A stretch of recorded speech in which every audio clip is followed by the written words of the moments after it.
in the water. Wade in the water. Okay, stop. I want to sing Man in the Mirror. I'm ready. But I thought we had to change the lyrics. I thought we were going to change the lyrics up. I was ready. This dang on fly got in my house. I'm sorry, y'all. It's killing me. Like it's bothering. We noticed. I'm sorry. We can't hear you, Karen. Thank you for sharing that, though. That was good. Yes. Huh? Very reflective. This was really good that we kind of have an understanding now. So thank you. Thank you, Danielle. Well, you don't become the Breakfast Club without haters. I'm not haters, but like you people that are critiquing. Yeah, we need that. Yeah, we need critique. We can't just be coming out here. I'm a Black Panther teacher. I'm gonna be a principal, and I'm a militant. No, we ain't that. We just here talking about what we can do to bring about change. You know what I mean? So that's definitely a good topic. What are we talking about? Let's get started. We've got a few minutes left to kind of just touch on unconscious bias, but I feel like we talked a lot about that too, and really addressing some of the things that we don't want people to perceive and what we're trying to accomplish. So when we're looking at unconscious bias, we're talking about how that may impact every decision that you make. Who wants to kind of start on that subject of unconscious bias? Okay, I start. When I was an assistant principal, I'm gonna be real. If a girl walked in my office and a boy walked in my office, and the color of their skin, I kind of knew what was gonna happen, and I would try not to. I would try to avoid it in my head, but I knew not that they were going to be upset, that they were going to be mad, but that, I just knew the kind of trouble that they were going to get into. If that makes sense. Wow. It does make sense. That's when I was when I was at AP, that was tough for me to get over. Like, I'd be thinking, okay, but then I had to start saying, this isn't that student. This isn't the same as this student. I had to start saying, I'm an African American. That's part of what I wrote in my book, because was I part of the problem? Because I would see kids that were like gangsters come in, like, I got threatened to get beat up a couple of times. They called me Uncle Tom. I obviously look like Carlton type dude, I hope, sometimes. But then, like, they would say stuff to me all the time. And it would upset me. But I recognized that in my own mind, I had a little bias towards certain students. So I had to invite, like, myself to opening up to the students that were, like, this is what really changed my way I looked at education. I had to invite myself to talk to the big time gangster kids, like the big delinquent kids. I had to figure out who they actually were, and not just based off of their discipline record or what school they came from, what neighborhood they were in, or who they hang out with. I had to figure out who they were behind the cussing and the fighting, and I had to talk to the students, and that was the only reason I was able to pull myself a little bit out of that bias. I still have it, but I control it. I try to. I think every good teacher does that, though.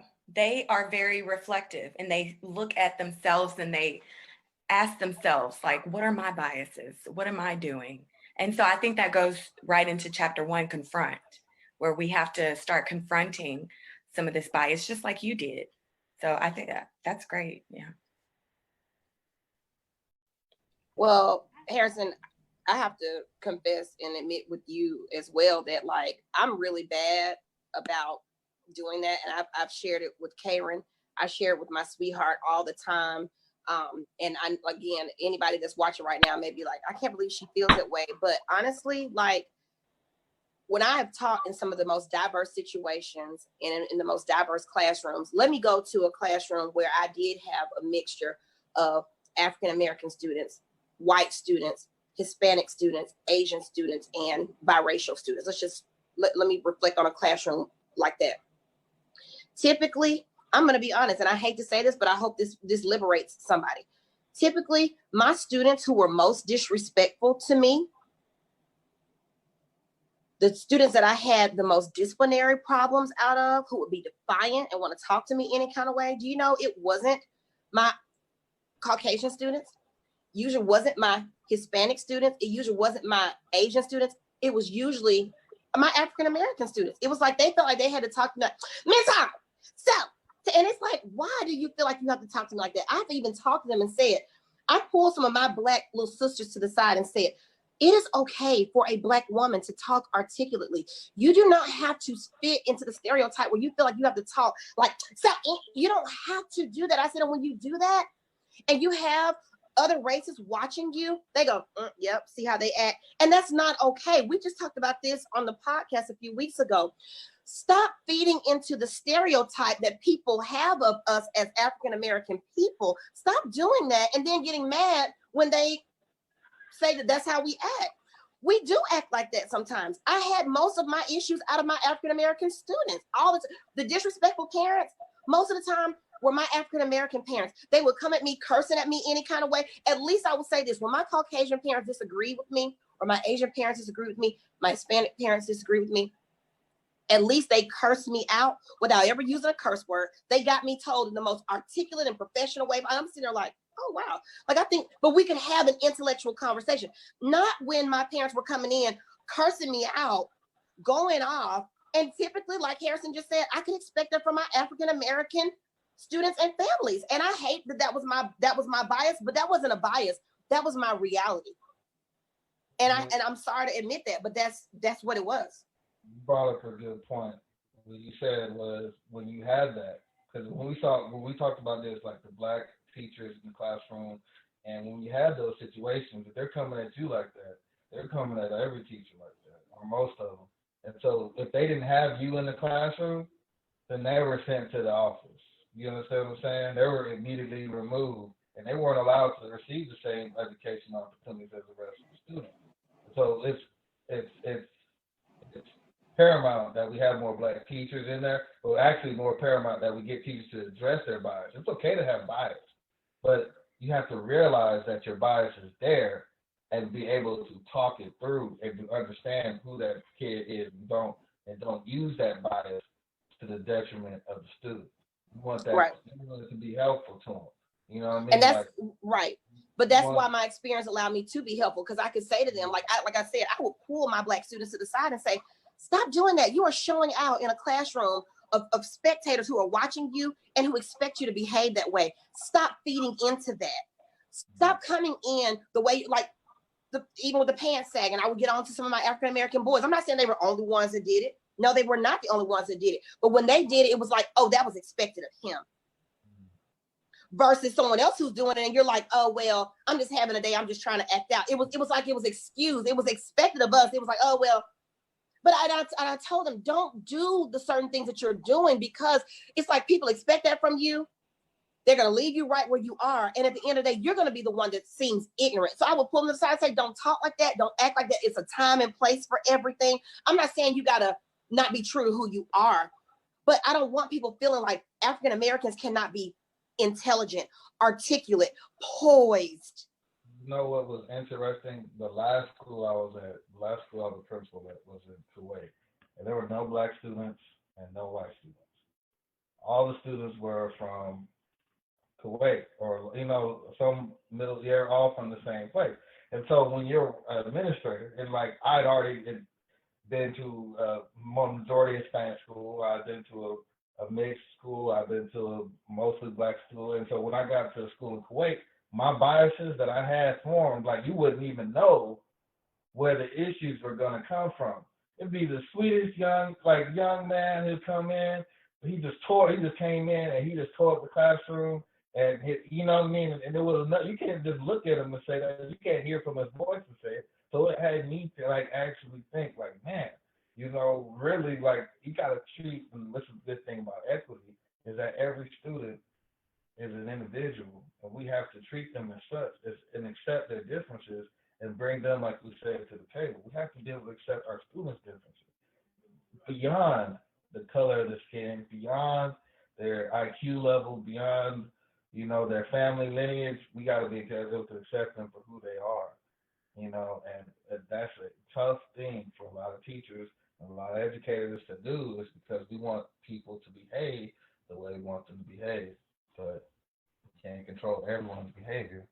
And you, Andrea, and just any educator really who's willing to have a conversation sometimes with students, because there's a lot of educators who, or even other people or adults who may be a bystander and just watch and say, you know what, let that kid just do whatever or act that way, and just kind of write them off. But it takes courage and, you know, vulnerability to also share your story and where you're coming from, because we've all experienced some of what the kids are going through and being judged by acting a certain way, whether even if they're just expressing themselves or anything. Sometimes it can be described as more than it is. And so for you to have a conversation is what we need more of, to you as an adult and a professional to pull somebody aside and say, hey, I'm doing this strictly out of love and nothing else, because I want to see you succeed. I want to see you do well, you know? And I even have my own biases, you know, in that growing up in an all-white school, I took the bias test.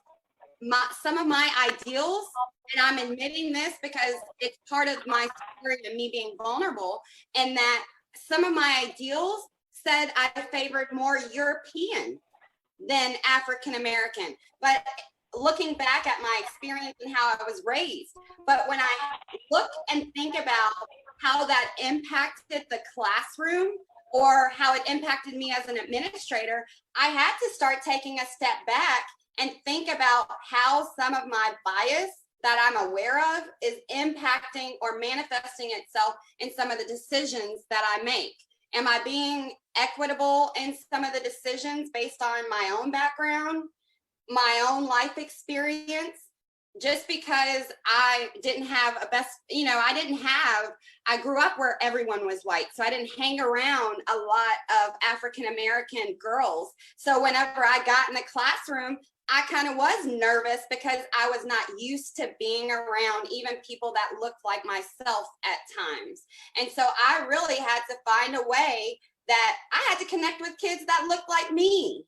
I because of my own background. And I had to figure out a way to break those barriers to say, I can sit behind this desk and teach all year long because I'm afraid, and here's the notes, pass this out for me. You know, I'm too afraid to challenge or make these kids think. But I decided that, hey, all these kids, they broke barriers by showing me that they can get along in groups, all different races. And I said, well, dang, if they're able to do that, I should be able as the adult to lower my anxiety and my apprehension about my pre-thoughts of what class was going to be like. Let me just throw that all away and start on this clean slate right here and have no expectations for the students that walk in. I want to meet them where they're at. And that's going to be different for every single kid. And I have to realize and start hearing their story in order to help them see that they're part of a larger story too. Yeah. And I think it starts with the foundation. Like, I would say the disrespect, like in my classroom, I talk to the kids that, you know, there's some things that you can do here, and there's some things that you can do at home. Okay. And know the difference and know how to come inside this classroom, because this is our family, this is our community, and this is the way we are in the classroom. And this is the way that this is home for us, you know? So it was about teaching the students, and a lot of my students who needed extra attention would be students, you know, of color. And that was okay for me. You know, I just knew that I had to hit at the beginning of the year, I would have to have that relationship building. And I would make sure my students knew how to behave at school. You know, we don't have to, you know, hit or have an attitude. You don't, you know, I'm just here to help you. So I haven't had, how can I put this? Listening to you guys' stories, very interesting, because I know you guys have been in the Killeen area and been to the high schools here and, you know, etc. I only had a chance to do the high school here once, but it was a very good school. I thought it was okay. But for the most part, I've only have 3 years experience of just teaching compared to you guys. And my teaching was in Arizona here, and then, you know, hanging out in Germany when I was doing some of the play stuff with everybody and everything. So all of my kids were just a hosh mosh mix of everybody. So my whole career thing, I don't don't really think. I had to take a bias test, tell you the truth, because I really don't have any biases. I treat everybody. I walk in there, we going.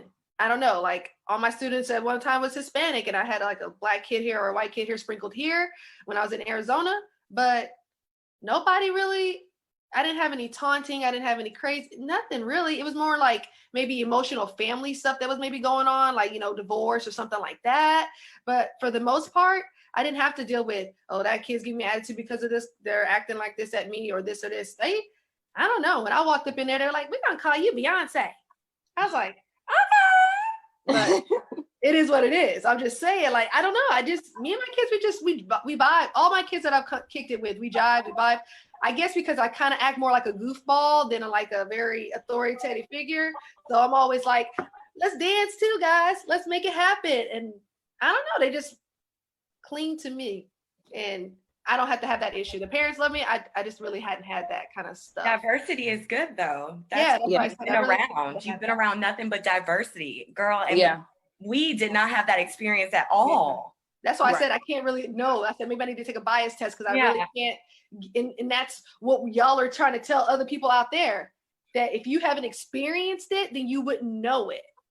You see what I'm saying? And like me, I really didn't experience, like being a military brat, straight up, straight in different military bases. All the kids on base, we're all every race mixed together, basically. Yeah, but that's why it's so important that we need more of the mixing. And nobody was around there. We all played with each other. We all did the same thing. Right. There's none of that really. And the teachers, they were all there for everything. I never felt like I was treated any kind of different kind of way. Well, Toya, I think what you're bringing up about the fact when you taught in Arizona that your classes were predominantly Hispanic, right? Yeah. Mm-hmm. So, like, if I think back to when I taught in South Korea, everybody was South Korean in my classroom. Mm-hmm. The issues that I experienced in my American classrooms, I never, ever, ever, ever had those issues out of my South Korean kids. So I don't know if it's a socioeconomic disparity. I don't know if it's a value for education that is a disparity, meaning like, in South Korea, education is crucial. It is their number one priority. They respect their teachers like they respect the president who walks in the room or a celebrity. As a matter of fact, I was like a celebrity where I lived because not only was I a teacher, but I was the only African-American in this whole community. Mm-hmm. Those students, when I talked, they listened. When I said, do your work, they did it. I'm talking about the best students I ever had. I come back to the States and I don't know, again, if it's the entitlement that our kids have, they get too much, they come to school, they're allowed to be disrespectful at home, so they're disrespectful I don't know what it is. But my point of responding to what you're saying is that I never had the issues that I had in South Korea with those students because they valued education. They respected adults. Mm-hmm. Here in America, yes, in my American classrooms, like I just told you a minute ago, yes, I had issues. And I told you where some of the key issues came from and what type of issues I got from those types of students. So it may not be a black and a white thing. It might be something as deep as, like I said, socioeconomic status. You're teaching at Harker Heights High School. You got the haves and the have-nots. And I'm going to tell you right now, the haves at Harker Heights High School, most of them valued education. They were doing what they were supposed to be doing because they had parents at home who told them, you know what? I want you to be a doctor. I want you to be a lawyer. I want you to be a nurse. I want you to be a professional. And they were trying to please mama and daddy. And I had some kids who were the have-nots who were just like, man, I'm trying to figure out what I'm eating tonight. I don't care nothing about what you're talking about. And that could have been a black student. It could have been a Hispanic student. It could have been a white student. It was like, I don't, why are you talking about college? I don't even know that I'm gonna make it through high school. No, I can't afford to go to college. So why are we talking about it? It was those types of conversations. So it's a lot of disparity in education. Our experiences come from that. It's not just a black thing. It's not just a white thing. It's, you know what I'm saying? It is, because I studied that in school. I took a class and it had to do with Annette LaRue. She wrote this book, The Unequal Classes of Society. It's a socioeconomic thing. And education, my educational class was based off of why is it that these people perform more? And then she was like, we have to stop with the black and white. It's socioeconomic. That's why those kids don't listen. Those kids don't behave if they're on that side of the track. She goes, because you can get the same kid, the same color, whose parents live on the other side, who have all of these, who they teach their kids how to talk to doctors. They teach their kids how to do this. They already have set goals. Their kids have a schedule of games, after school activity. They don't have time to get in any kind of trouble, right? Because they're already playing their paths. So she said, I don't really think it has anything to do with much color. That's a factor. But she said it's the socioeconomic status of the whole situation. And that book is right there. I told Karen that she should have took a look at that book. That book right there, that really hit home. I was reading some of the stuff. And so therefore, when I talked to my daughter, I said, no, I'm gonna need you to tell the doctor how you feel. I can't talk for you the whole time because I'm not gonna be here. You need to learn to talk to this person, get on the phone, be respectful, tell them how to order something, how you need to do something. I'm teaching her all these things besides just education. In school, you know. What's the name of the book again, Toya? I think it's on my shelf over here. I'm gonna try and get it for you. I'll make sure I got it for you. I know it's Lynette LaRue. I can't think of it right now. But. And I think that brings up a good point too, is that when we confront our biases, we can start to see, and our kids in our classrooms have some biases from home. So we can start breaking those barriers down when you have kids that don't want to play with each other for no other reason. They don't know how much mom and dad make at home, but because of the color of the skin, things like that. So sometimes that we may not have biases that are outwardly manifesting, but we have to start looking at how sometimes the kids who are coming with us are coming from home, from parents who may not be teaching them how to talk to their doctor or to expose them to any of these things. So they don't know how. And when you don't know what you don't know, you don't know. You don't know. And so you have a lot of people, a lot of kids walking hallways just like aimlessly, like, you know, I'm just getting through these 4 years, you know, because also they don't have anybody there championing. How do you say that? Like championing? Yeah. Have anybody who's their cheerleader. I'll use that word better. Their cheerleader, right? I do a perfect beat, guys. I used to practice that in high school because there was only 2 black girls that could be on the team. So I made it, guys. You see my video? Wow. Okay. Anyways, back to it.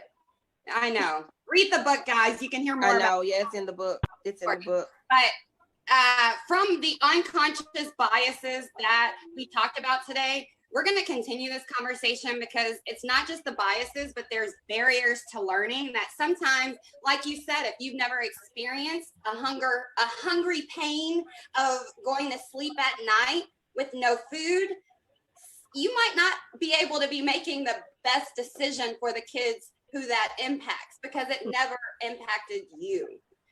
You're doing things that you might think would be good. I think this may help those kids when you've never experienced that. So we need more people at the table to really represent the different life experiences, the different students, the different demographics, whether you're in the workplace or at school. So on that note, we thank you for joining us. It's been a wonderful evening. We're signing off. I'm Karen Gray with MK Results, The Road to Equity, and this is the Educators Podcast on a Tuesday. And be sure to check us out every Tuesday. On Sunday, we drop the Educators, the Road to Equity, Tuesday's Educators Podcast. So be sure to tune in, visit our website, commercial drop today, go check it out, embark on this journey with us because it's all about having a conversation. So we can't wait to visit your campus, talk to you, and check us out. Everybody say bye. Bye. We're taking a picture. Smile for a picture. They're gonna kick me off of they're like, Toya has no bias. We kicking her off the face. Yeah, you out of here. You out of here. Oh, this play. Okay.